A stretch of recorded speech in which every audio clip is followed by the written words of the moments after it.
In the heyday of grunge, Nirvana was on top of the world, and everyone wanted to sound like Kurt Cobain, so naturally this was the perfect time to release a grunge-themed guitar pedal. Was it a shameless cash grab? Maybe. But with the legendary Jason Lamb behind the design, it was a good pedal.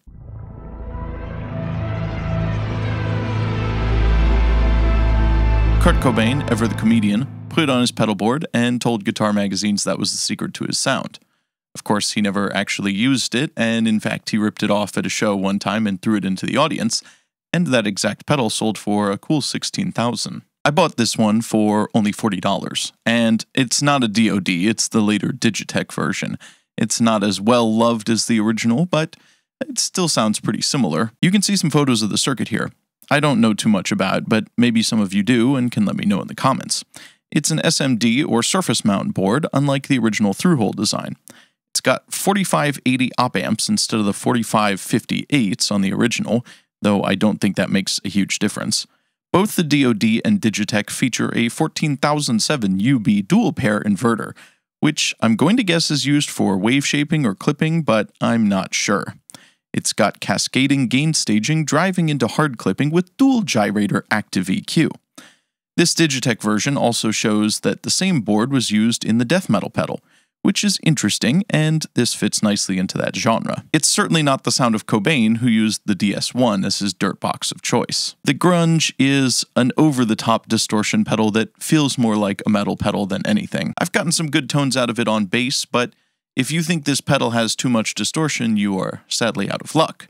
This pedal starts out pretty gnarly and only goes up from there. Today I want to see how it works for recording as a replacement for an amp with some good modern IRs. This pedal also features a mixer output with some kind of speaker emulation, and I want to see how that compares to some real IRs. I'm also so close to 1,000 subscribers, and I want to thank you all for your continued support. And if you're new here, just, go ahead and click that button. It really helps me out. So let's get into it.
After recording and mixing that track, I'm pretty impressed with how this fares with modern IRs.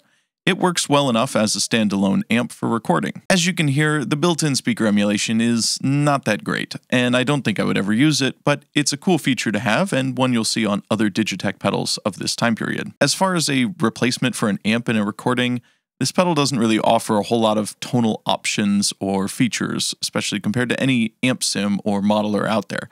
But it does work pretty well for high-gain metal at least. I record direct through this pedal with both outputs at the same time and ran the amp output through an IR loader.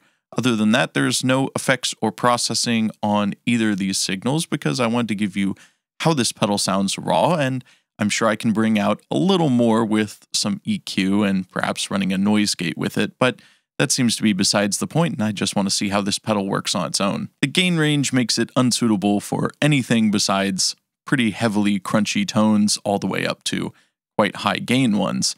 So you're not going to get any sort of clean tone out of this, but why would you want to get a clean tone out of something called grunge? The EQ is also extremely powerful and reminds me a bit of a metal zone pedal.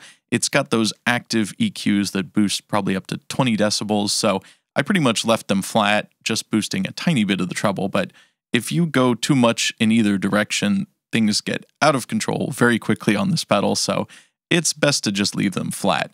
Now, it would be nice to have a mid EQ or to use this with a EQ pedal, but as I said, that's a bit perhaps besides the point. The mids are somewhat scooped and there's no real way to dial that out.